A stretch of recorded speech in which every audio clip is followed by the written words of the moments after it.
you, Scott. Recording in progress.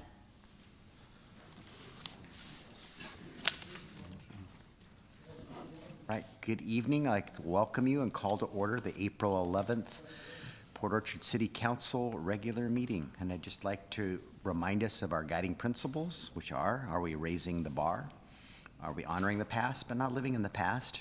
Are we building connections with outside partners? And is the decision-making process positively impacting diversity, equity, and inclusion? Please join me in the Pledge of Allegiance. To the flag of the United States of America and to the republic for which it stands, one nation, under God, indivisible, with liberty and justice for all. Brandy, is Councilmember Diener online? I do not see him. You don't see him online? Okay. He said he was going to join us online tonight, but maybe we should consider excusing him just in case. He wasn't feeling well. So with that, we are to the setting of our agenda. Would you like to make a motion? Yeah, Mayor, I move to amend our consent agenda this evening by adding an item, would be H, to excuse Councilmember Diener for personal reasons. Seconded. Motion by Councilmember Cacciardi, a second by Councilmember Trenary to excuse Councilmember Diener if necessary for personal reasons. He's online now. Nope. Did he jump online? Okay. Would you like to? Motion maker will recuse. Okay. He's going to. Motion maker rescinded his motion. Second. As will Okay. the second. Okay. All right. So we have a published agenda. Are there any modifications? We can't hear it. Can it be turned up a little bit, or? Gene, can you hear that? Scott, can you hear us better now? Can't hear. I'll try to speak louder then. So we have a published agenda this evening? Okay. All right. Thanks, Scott. Can you hear us better out there? Yes. Okay, great. That's better? Okay. Just let us know if you can't. Okay. So there's any published agenda? Are there any amendments, or is there a motion to approve the published agenda? Councilmember Rosa Pepe. Mayor, move to approve the agenda as published. Second. Motion by Councilmember Rosa Pepe, a second by Councilmember Lucarelli to approve the agenda as published. Anybody discussion of the agenda? Hearing none, all in favor, please say aye. Aye. Any opposed? Hearing none, the agenda has been set for tonight. We're to our first citizen comment period, which is for any items on this evening's agenda. But if you're here to testify on the public hearing related to Mystery Lane, that is later in the agenda, and you'll be given an opportunity to speak at that point in time. So for anyone wishing to address the City Council for anything on this evening's agenda other than the Mystery Lane, going once. All right. You will, okay. All right, go ahead. Come on, step to the microphone and identify yourself for and this is for an item on the agenda, correct? It's related. It's Yes, related. all right, fair enough. Okay. Hi, my name is Susan Statzog, and I'm with the Kitsap Mustang Club.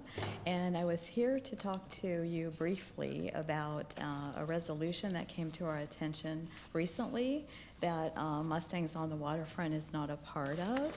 And we're going to be submitting an official petition or a request through, probably send it through Brandy so she can send it to you all. But I wanted to take just a few minutes to just discuss this really quickly with you all that it's coming. So Mustangs on the Waterfront has been on the waterfront of Port Orchard since 1992. And this will be our 35th anniversary show. It's now the last Sunday in July. And so because we're not listed on the resolution, we've discovered that the city can't support us like they have been for all these years. So we're going to be asking that possibly they can be amended. I believe the last time it was in 2009. And so that's why I'm here, so on behalf of Kitsap Mustang Club. And So in 2017, the club started applying for and receiving lodging tax funds, which are designed to create tourism and benefit community events. And so we've been receiving those since that time. And we have a lot of sponsors too. And we love Port Orchard. Most of the people, our show is just Mustangs. And not that we don't like other cars, but we've just kept it that way because we only reserve north of Bay Street. We don't involve the highway or anything. So it's a great show. It started out with less than 100 cars and it's grown to almost 300. So I just wanted to ask or tell you that's coming and see if you had any questions. We'll be sure and put our contact information on the information we send through Brandy if you do. And that's about it. I don't want to take too much of your time because I know you have a busy night. So I do want to invite you down there to see us on Saturday. Port Orchard Ford is one of our sponsors, and they do a show and shine and barbecue for us, and for the community too. Anybody can come. So you're all welcome to come down there and have a hot dog and see the cars on Saturday. So that brings in people from out of town.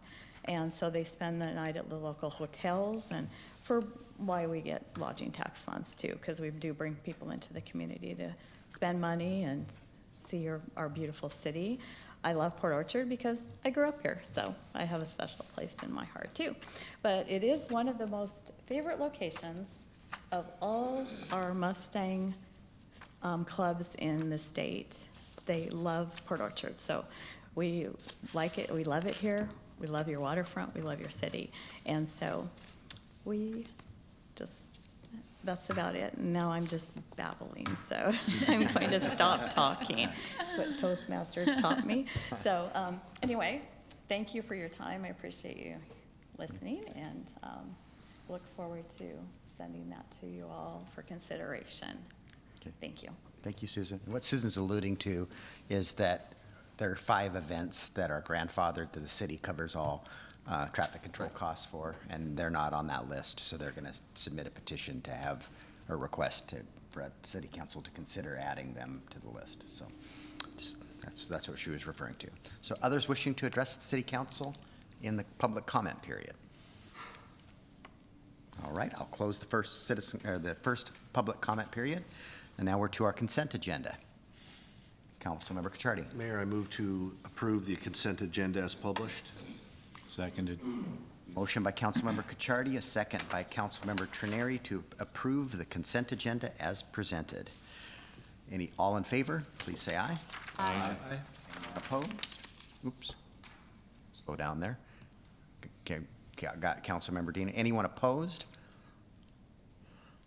And I assume that wave was you're in favor, Councilmember Diener, correct? Yeah, I wasn't sure you caught it the first time. Okay. All right, so it passes unanimously. So we are now to no presentations. We do have a public hearing tonight. Ms. Wallace, you have a vacation of city right-of-way request for an alley commonly known as Mystery Lane and the westerly portion of Harrison Avenue. Go Mr. ahead. Mayor, Yes, ma'am. if I may, I'd like to acknowledge that Mr. Weibel is the attorney representing the petitioner, and Dave is also the corporate attorney for Kitsap Transit. So I defer to the city attorney if she thinks it's appropriate for me to recuse myself, or if not, if anyone has any objections, I would gladly step down. So.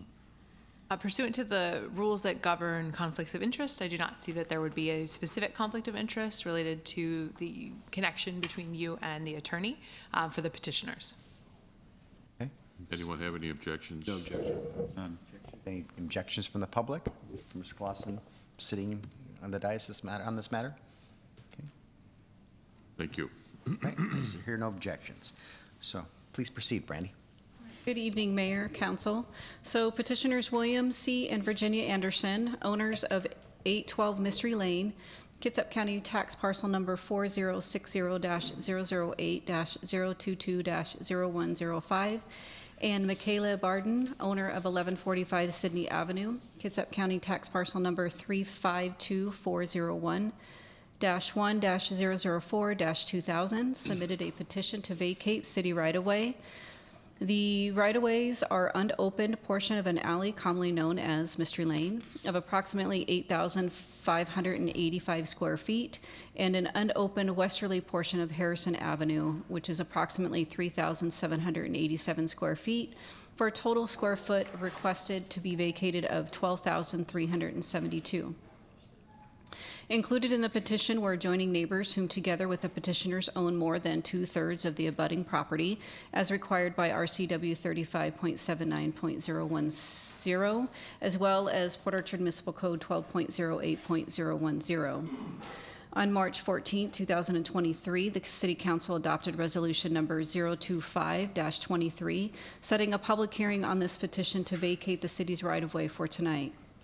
On March 21, 2023, the city posted the required public notice in 2 conspicuous places in the alley and streets sought to be vacated. On the same day, placed a copy of the adopted resolution in 3 of the most public areas in the city, 1 being at the City Hall Bulletin Board, 2 at the Kitsap County Administrative Building Bulletin Board, and 3 at the Port Orchard Library Bulletin Board. As required, on March 22, 2023, the city mailed letters notifying the abutting property owners of the petition and the public hearing. These actions meet the posting and noticing requirements outlined in RCW 35.79.020, as well as Port Orchard Municipal Code 12.08.020. As of today, staff has received a few inquiries, but no written objections to this proposed vacation. Pursuant to RCW 35.79.020 and Port Orchard Municipal Code 12.08.030, subsection 1, the council is prohibited from proceeding with the public hearing if 50% of the abutting property owners file written objection to the proposed vacation to the city clerk. As of today, prior to this hearing, I have received no written objections, and therefore the council shall proceed with the public hearing. With that, staff recommends the mayor to open the public hearing to take public testimony on the petition to vacate a portion of city right-of-way, an alley commonly known as Mystery Lane, and the westerly portion of Harrison Avenue. Thank you, Brandy. I will now open the public hearing on Mystery Lane. Anyone wishing to testify, step to the microphone. Please state your name for the record. My name is Don Ryan. I'm a property owner in Port Orchard, and thank you for letting me be here. I just have a very simple question. Vacating the lane of Mystery Lane, the alleyway, basically adds, I don't know, about 850 square feet to the overall square footage of my property. I own one of the duplexes there on Sydney. I have a concerned tenant that has come to me twice now, and he wants to know how much this would raise my property taxes. You know, it's only like 850 square feet. I told him it's probably going to be very minimal, but I don't have an answer for him. So, and I don't know if it's going to start in 24, or, you know, what kind of an adjustment that would make. I just told him I would come here and find out what that answer is. I'm 100% for it, to get it off the city's rolls and put it on a tax roll. It makes sense. But I do have a tenant that kind of wants an answer that I can't answer. So that's my question. Thank you for your comment. Others wishing to address the council and testify on this matter?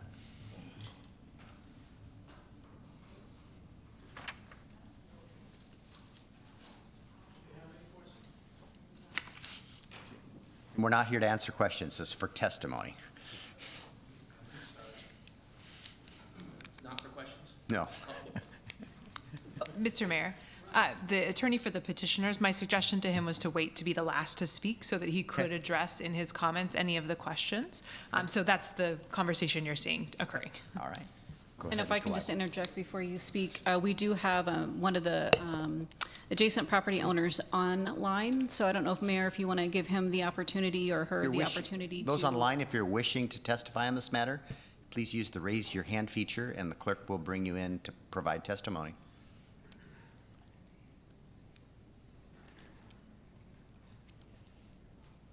I don't see any hands raised.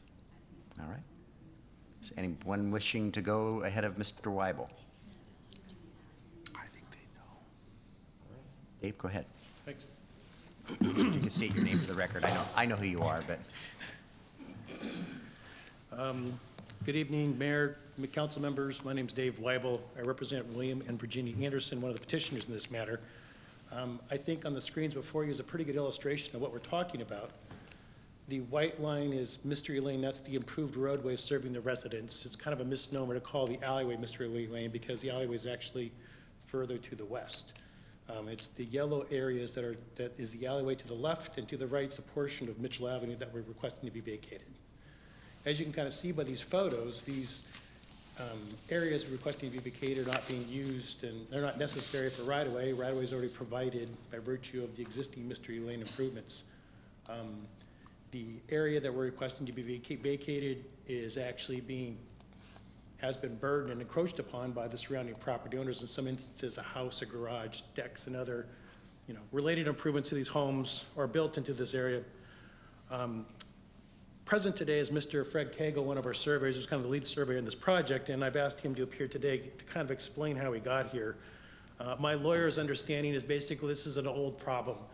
This plat was put in place in 1891 when there was a city of Sydney before the city of Port Orchard existed. Generally, as I understand it, until the 1940s, the survey monuments were more or less intact in this community, and development was proceeding accordingly and accurately. Sometime after that point in time, and I'll ask Mr. Cagle to speak to this more directly, things kind of ran afoul. And subsequent developments, particularly in this neighborhood, were not developed in accordance with the plat boundary lines. I think one of the materials may have included, or at least it's referenced in our letter, if you were to look at an assessor's map today, it shows how these homes are crossing boundary lines as depicted in the assessor's depiction of the property boundary lines, which is one version of what they should be. So in 2020, Ann Wiggins filed a lawsuit, one of the neighbors to the south, complaining about her property lines not being accurate. That brought my client, Mr. Anderson, in, the Andersons in, and also my co-counsel, Janice White. Her predecessor in interest to Ms. Borden was a party named Cochran. In the context of that case, it became apparent to all of us that this entire neighborhood had a significant problem. So we have since then sought to work with the neighbors to resolve this problem. As part of this larger boundary line adjustment process, a necessary step would be to vacate these two pieces of right-of-way so that each property owner within the confines of the designated territory would have clear ownership of the property. They wouldn't have clouds on title. We think the request is warranted. We think it's a long-standing problem. We're working to resolve it. I think, it's received a lot of support from the neighbors. It is difficult when you have different individuals you don't directly represent who can come to you to involve them in this sort of process, but we've received a fair amount of cooperation and participation as we received. Most of the neighbors in this area have signed the petition. I think the only question that I would expect to be at issue today would be whether or not our request that the compensation be waived by the city. And the ordinance requires compensation to be paid. We have an appraiser, Anthony Gibbons, who prepared an amount. He estimated the condom value to be $16,000. As I read the ordinance, we would be responsible for half of that. However, there is a subsection talking about in lieu transfers of property, and this doesn't necessarily fit that like a cookie cutter, but the city has a lot, I think it's in the northeast corner of this property that would benefit, so there's some gain, some loss, so perhaps we could fit into that section of the Port Orchard Municipal Code. So we ask that be considered. I think Mr. Cagle can explain this better than I can, that this problem goes back so far that the city has a role in it as well as this problem. My understanding is that in the 40s, when the sewer line was placed down Sydney Avenue, the historical survey monuments were removed as part of that process. And so where a monument should have been, a sewer main may exist today. And as a result of that destruction of these survey monuments, it helped, I guess, add to this problem we have today. And so I'm not trying to point fingers at anybody. I'm just saying there's been lots of reasons why these property boundaries have not matched up with the actual improvements. And so considering the totality of what we're doing here with all these neighbors, we would ask that the court or the council give give some consideration as to waiving the compensation requirement. And now I'll ask Mr. Cagle to step up and just briefly talk about his efforts to understand the nature of the problem, maybe answer any questions you might have around regarding the survey work itself and why we have this problem today, unless you have any other questions you'd like to ask me first. All right, Mr. Cagle.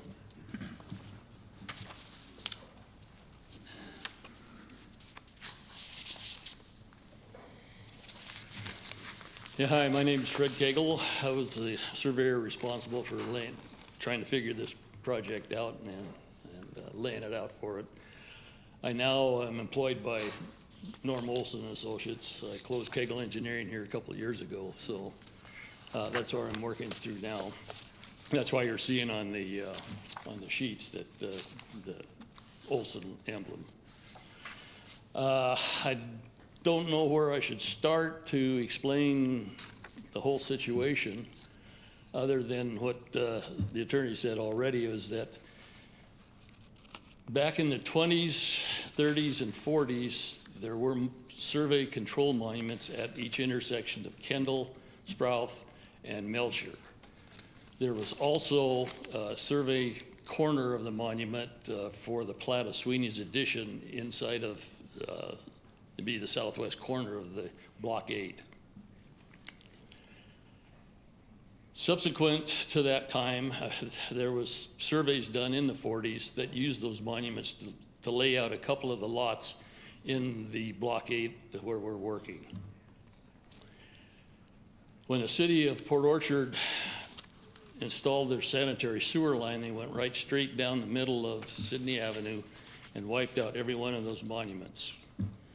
Now, our survey community relies upon those monuments in order to do survey work to lay out lots within plats.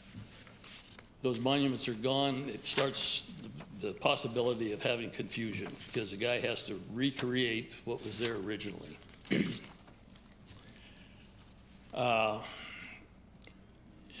And like I say, in the 40s, there was some surveys done in also Block 1 and Block 8 that relied upon those monuments to do layouts.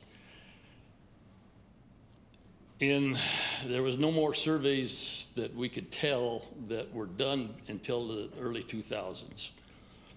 When those surveyors came in and discovered there was no monuments, they picked a point they thought was a monument and proceeded to do the surveys of those lots, or of the Wiggins and Cochran lot that the attorney alluded to. After that sequence, they proceeded to do the short plat of Mystery Lane, which the city approved. To compound the problem in there is that the city approved a vacation of a 20-foot wide alley for Mystery Lane. That's of record. It's in error. The platted width of the alleyway is only 17 feet. And I'm assuming now that when this first surveyor came in and started laying out, he took, the erroneous monument to work off of in Sydney, and then he took the document of being 20 feet wide for the alley and laid out from Sydney easterly accordingly based upon plat dimensions. When in actuality, if you used the monuments, which we did, or the location of the monuments, which we did, we had access to Ward Muller's office to recover records that actually showed where the monuments were. We were able to calculate their exact position. When we started our survey work out there, without the monuments, we started researching and the actual lots themselves to see if there was some monumentation. We found monumentation along the south boundary line of Straub Street that coincides with the monument the location. Therefore, we were able to use that. Certain court proceedings that were occurred in Block 1 that also verified the same location as Straub Street. We were able to then prorate the distances down for each lot. And when we did that, we found that every one of the lots did not have a line going through it.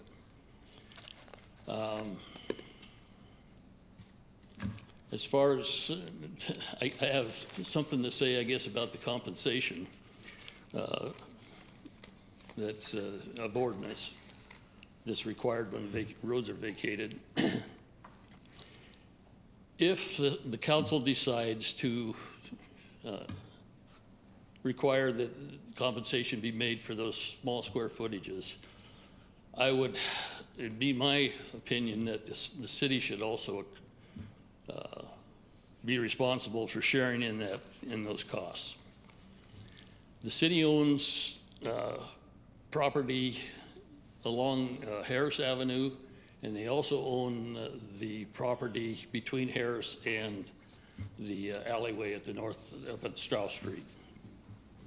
So they are included in this whole resurvey.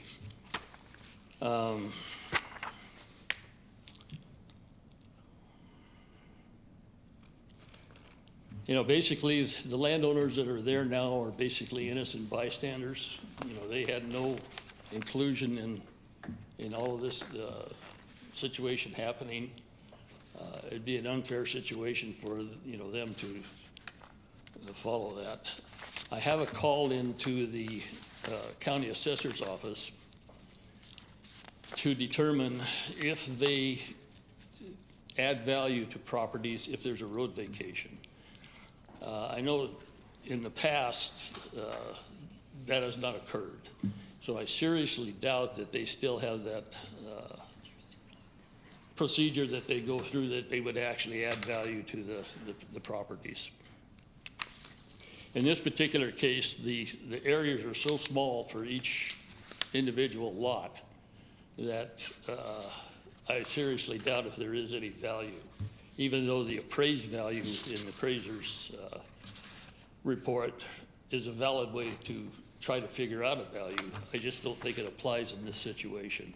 So I would personally request that you consider that and waive the compensation costs for the landowners. Mr. Cagle, you weren't the surveyor of record when this plat was created, correct? No. Okay. Not in 1890. I'm not that No. old. Excuse me, my terminology is wrong. This subdivision. You're talking, the short plat? Yes. No, that was Dan Johnson, Aspen Land Surveying, that did that. Okay, so if you were able to determine where the center of the road was, why wasn't he able to? Good question. Okay. Poor research. Thank you. No more. I don't know, can I answer any other questions? Other questions? Thank you. Okay. Mr. Mayor, I just want to point out that we do have another adjacent property owner that just attended online, so I don't know if you want to give another opportunity. Certainly. And then just remind them that they can hit star 9 if they are not on using a phone, yeah. electronic device. We're taking public testimony on the Mystery Lane street vacation. Anyone online wishing to testify, you could use the star 9 feature on a cell phone or use the raise your hand feature in Zoom. So we're about to close the public testimony. Anybody else wishing to address the council? All right, not seeing any others, we'll close the public hearing. We're going to head into a brief executive session. 10 minutes, you think, Charlie? 10? 15? 15. would be 15 minutes? Would you like to state the RCW? Absolutely. So pursuant to RCW 4230-110, subpart 1, subpart I, the council will enter into an executive session for 15 minutes with action to follow pertaining to legal risk of a proposed action when public discussion would potentially have adverse legal or financial consequences. Back in 15 minutes.